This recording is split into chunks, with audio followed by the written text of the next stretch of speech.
Il y a des moments dans la vie où tu dois disparaître. Arrête de chercher l'approbation des autres, déconnecte-toi, coupe tout.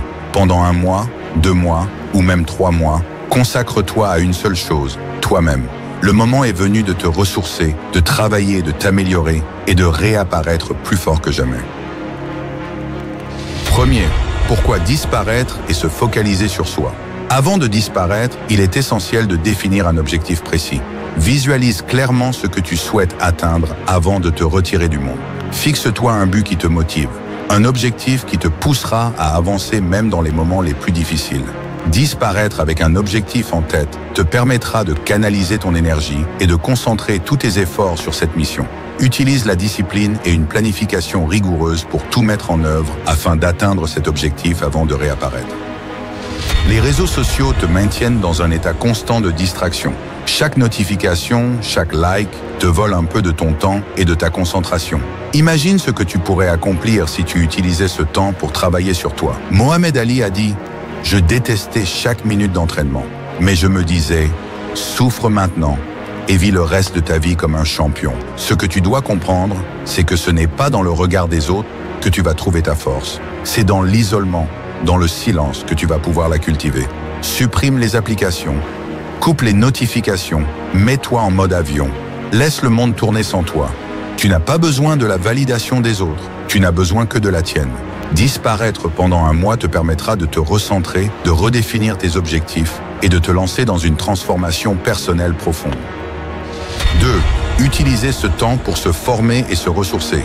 Maintenant que tu as disparu, le vrai travail commence. Tu as 1 mois devant toi, 1 mois pour te réinventer. Ce n'est pas un temps de repos, c'est un temps de construction. Pendant que les autres sont distraits par les notifications et les discussions inutiles, toi, tu es en train de bâtir. Kobe Bryant disait « Je suis prêt à tout sacrifier pour être meilleur que ce que je suis maintenant ». Ce mois, c'est l'occasion d'apprendre de nouvelles compétences. Entraîne ton corps et ton esprit comme jamais auparavant. Lis des livres que tu as toujours voulu lire, fais de la méditation pour renforcer ta concentration, va à la salle de sport chaque matin pour sculpter ton corps. Nikola Tesla, connu pour son génie créatif, passait des mois en isolement, à travailler sur ses inventions loin des distractions sociales. C'est ce que tu dois faire. Programme ton corps. Fais du sport intensément. Mets-toi un objectif physique. Course à pied, musculation, boxe. Pousse tes limites. Chaque goutte de sueur est une preuve que tu avances. Alimente ton esprit. Utilise ce temps pour te former. Inscris-toi à des cours en ligne. Apprends de nouvelles compétences. Warren Buffett passe 80% de son temps à lire. Le savoir, c'est ta plus grande arme. Renforce ta discipline. Supprime les distractions de ta vie. Crée une routine stricte. Pas de place pour les excuses. En prenant du recul, tu pourras mieux organiser ta vie, mieux planifier ton futur. La discipline, c'est ce qui te mènera au succès. Ressource-toi spirituellement. Utilise ce mois pour réfléchir à ce qui est vraiment important pour toi. Médite, marche dans la nature, éloigne-toi du chaos pour entendre tes pensées. Comme le disait Bruce Lee, absorbe ce qui est utile, rejette ce qui ne l'est pas, ajoute ce qui t'est propre. C'est le moment d'écouter ta propre voix. Tu reviendras en meilleure forme mentale, physique et émotionnelle. Tu n'auras pas seulement changé, tu seras irréversiblement transformé. 3e, revenir plus fort. L'importance de se retirer. Après 1 mois d'isolement, tu n'es plus la même personne. Réapparaître, c'est montrer au monde le résultat de ton travail acharné. Tu n'as pas passé ce temps pour rien, tu es devenu une meilleure version de toi-même. David Goggins, ancien Navy SEAL et ultramarathonien, prône l'idée de s'isoler pour affronter ses démons et ressortir invincible. Ce que tu montres au monde après ton retour, c'est la somme de tes efforts, de ta discipline, de ta détermination. Tes amis, tes collègues, les gens autour de toi vont remarquer ton changement. Celui qui revient après s'être retiré est celui qui gagne, disait Sun Tzu dans l'art de la guerre. Tu reviendras non seulement plus fort, mais aussi plus concentré, plus aligné avec tes objectifs, prêt à attaquer tes rêves avec une énergie nouvelle.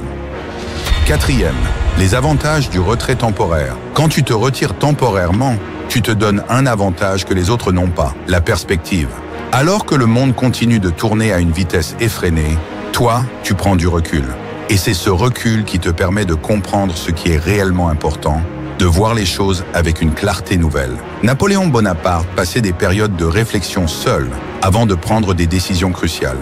Ce temps de recul te permet de te concentrer sur ce qui compte vraiment dans ta vie et d'éliminer tout ce qui est superflu. L'un des plus grands bénéfices de disparaître est de revenir en contrôle. Tu arrêtes de réagir aux stimuli extérieurs et tu commences à créer activement la vie que tu veux. Les distractions sociales, les opinions des autres, tout cela devient insignifiant. Ce qui compte, c'est ce que tu as accompli pendant ce mois. Disparais. Coupe les distractions, arrête de chercher la validation des autres et concentre-toi sur toi-même. Utilise ce temps pour te former, pour grandir. Et quand tu réapparaîtras, tu seras une toute nouvelle version de toi, plus forte, plus concentrée. David Goggins l'a dit, sois prêt à souffrir parce que cela te fera mieux. Alors qu'attends-tu?